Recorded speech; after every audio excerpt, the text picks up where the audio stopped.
आप सभी का स्वागत है। आज इस वीडियो के द्वारा मैं श्री संदीप जी जो गोंडिया महाराष्ट्र के रहने वाले हैं, उन्होंने बर्थ डिटेल भेजकर प्रश्न किया है कि उन्हें स्वास्थ्य समस्या बनी हुई है, जोड़ों में दर्द की शिकायत रहती है और कर्ज भी बहुत है, क्या करूं, क्या उपाय हो सकता है। आपके द्वारा बताए हुए समय के अनुसार जो आपका बर्थ चार्ट बनता है, कन्या लगन की कुंडली बनती है जो आपके सामने है। ग्रह स्थिति इस प्रकार है।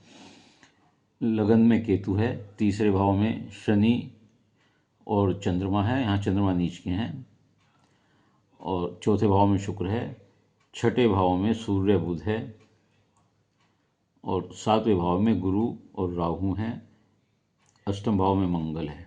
ये आपकी कुंडली की स्थिति है। यहाँ पर तीसरे भाव में चंद्रमा नीच के हैं और सप्तम भाव में गुरु स्वग्रही हैं, और मंगल यहाँ अष्टम में मंगल स्वग्रही हैं। ये गुरु चांडाल सप्तम भाव में गुरु राहु के साथ बैठकर गुरु चांडाल योग बना रहा है, तथा ये अष्टम छठे भाव में सूर्य बुध बुधादित्य योग बना रहा है, और शनि चंद्रमा यहाँ बैठ करके विष योग बना रहा है। ये आपकी कुंडली की स्थिति है। आपका जन्म कन्या लगन व ज्येष्ठा नक्षत्र के तृतीय चरण में हुआ है। यदि बचपन में आपने मूल शांति नहीं कराई है तो अब करा लें। इससे आपके जीवन में, दैनिक जीवन में आने वाली परेशानियों में कमी आएगी। वर्तमान में आपको सूर्य की महादशा में शुक्र का अंतर चल रहा है। लगन के स्वामी बुध जो दशम के भी स्वामी होकर के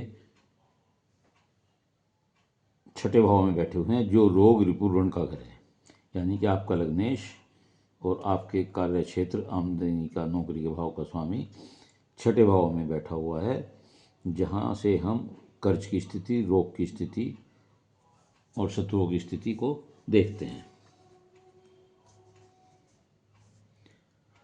और ये शनि के घर में बैठे हुए हैं, और इसके अलावा लगन में केतु बैठा हुआ है, और लगन को गुरु चांडाल योग जो यहाँ बन रहा है आपके सप्तम भाव में, इनकी पूर्ण दृष्टि यहाँ पर पड़ रही है।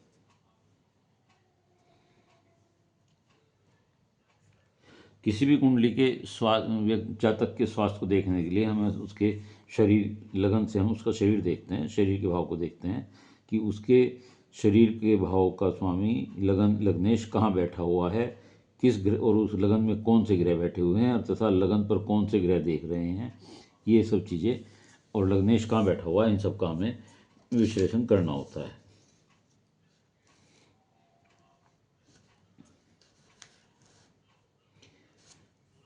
लगन का छठे भाव में बैठना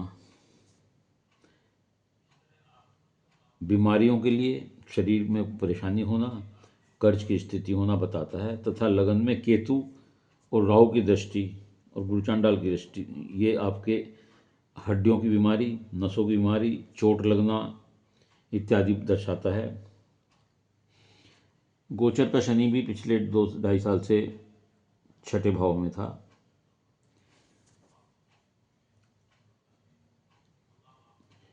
जो हड्डियों की और नसों की बीमारियों को बताता है। हालांकि शत्रु हंता है यहाँ पर बैठकर वो। सूर्य भी छठे भाव में शनि के घर में बैठे हैं, मित्र राशि में नहीं बैठे हुए हैं, स्वास्थ्य समस्या देते हैं।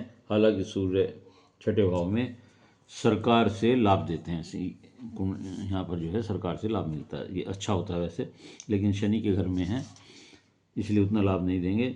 लगन में केतु आपको बैठा हुआ है, वो एकांत प्रिय बनाता है। केतु के कारण पैरों से संबंधित बीमारी हो सकती है, चाहे जॉइंट पेन है, लड़खड़ाहट होना हो, बाय का असर बॉडी में हो सकता है। आपके जीवन में निराशा लाता है, चिंताग्रस्त बनाता है, बुद्धि भ्रमित करता है। राहु भी देख रहा है तो बुद्धि भ्रमित करता है, वायु दोष देता है, और एक और सोच डेवलप कर देता है यहाँ बैठकर केतु की जो चल रहा है चलने दो। मतलब आदमी अपने आप को हालात के आधार पर सरेंडर कर देता है।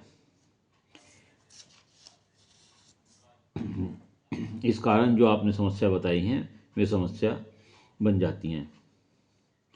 आपको केतु और राहु बुध का उपाय करना पड़ेगा। केतु के लिए आप गणपति जी की पूजा करें, दुबड़ा चढ़ाएं गणपति जी को, मंदिर में पताका चढ़ाएं, कान में सोना धारण करें, काले सफ़ेद तिल पानी में प्रभावित करें, भैरव की पूजा करें, दीपक जलाएं भैरव पर, हीजड़ों को भोजन कराएं या बुधवार के दिन हरी वस्तु का दान करें। अगर आप ये काम करेंगे तो इन चीज़ों में कमी आएगी। तीसरे भाव में आपके शनि चंद्रमा बैठे हुए हैं जो विष योग बना रहे हैं। ये वैसे तो ज्ञानवान और शिक्षित बनाते हैं, लेकिन अज्ञात भय मन में बना रहता है। ऐसे लोगों के वैराग की भावना पैदा करता है। मित्रों से धोखा मिलने की संभावना होती है। उदासी व निराशा देता है। शनि के कारण बहुत मेहनत करनी पड़ती है, किसी चीज़ को पाने के लिए बहुत ज़्यादा मेहनत करनी पड़ती है। तथा भाग्य देवी ऐसे लोगों का, क्योंकि शनि यहाँ से भाग्य को भी देख रहे हैं, उसमें भी रुकावट करते हैं। भाग्योदय ऐसे लोगों का काफ़ी समय देर से होता है। शनि यहाँ पर विदेश योग भी बनाते हैं। शरीर में दर्द बना रहता है ऐसे लोगों के। चौथे भाव में शुक्र बैठे हुए हैं। शुक्र वैसे चौथे भाव में अच्छे होते हैं। ये सुख संपत्ति और प्रेम के दाता होते हैं। दूसरों की मदद करने वाले होते हैं। धार्मिक विचार भी इनके होते हैं, अच्छे विचार होते हैं। दूसरों की मदद करके इन्हें अच्छापन महसूस होता है। खर्चों पर इनका नियंत्रण नहीं होता।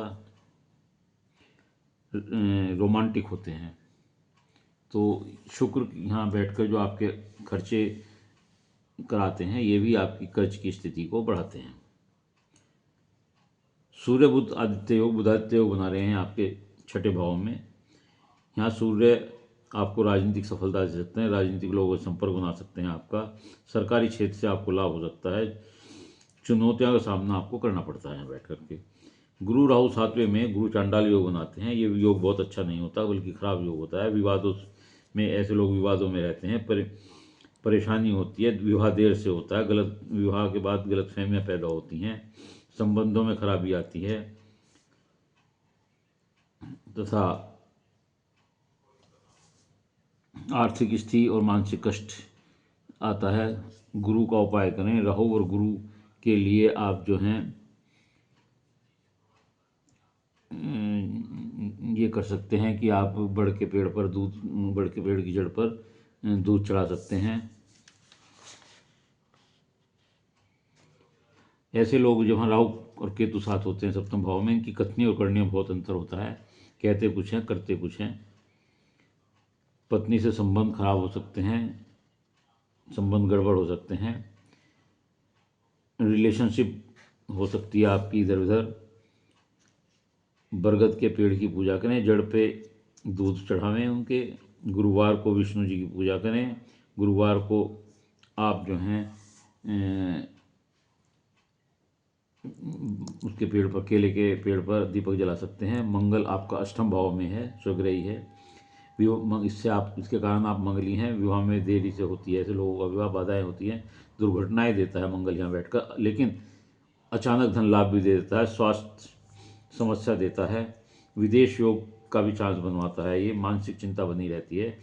हनुमान जी का पाठ करें। मांस मदिरा से दूर करें। अगर ये बताए हुए उपाय आपने करा, मूल शांति का उपाय करा और राहु केतु और बुध का उपाय करा, शनि का ये करा, तो ये जो उपाय मैंने बताए हैं ये आपने किए और मांस मदिरा से दूर रहे, तो निश्चित तौर से ये जो आपको कर्ज की समस्या है और जॉइंट्स पेन की समस्या है, इससे आप जरूर इसमें लाभ होगा और आपको छुटकारा भी मिलेगा, राहत भी महसूस करेंगे। उम्मीद है आपको अपने प्रश्नों का उत्तर मिल गया होगा। यदि आपको वीडियो अच्छी लगी हो तो इसे लाइक करिएगा, शेयर करिएगा, कमेंट्स बॉक्स में जाकर अपने विचार लिखिएगा। इसके अलावा यदि किसी और का कोई प्रश्न हो तो वह मेरे चैनल को सब्सक्राइब करते हुए अपनी बर्थ डिटेल भेजते हुए अपना एक प्रश्न पूछ सकता है। उत्तर अवश्य दूंगा। निःशुल्क सेवा है, लेकिन उत्तर के लिए बहुत धैर्य से आपको इंतजार करना पड़ेगा। उम्मीद है इस कार्य के लिए मुझे आप सहयोग देंगे। धन्यवाद।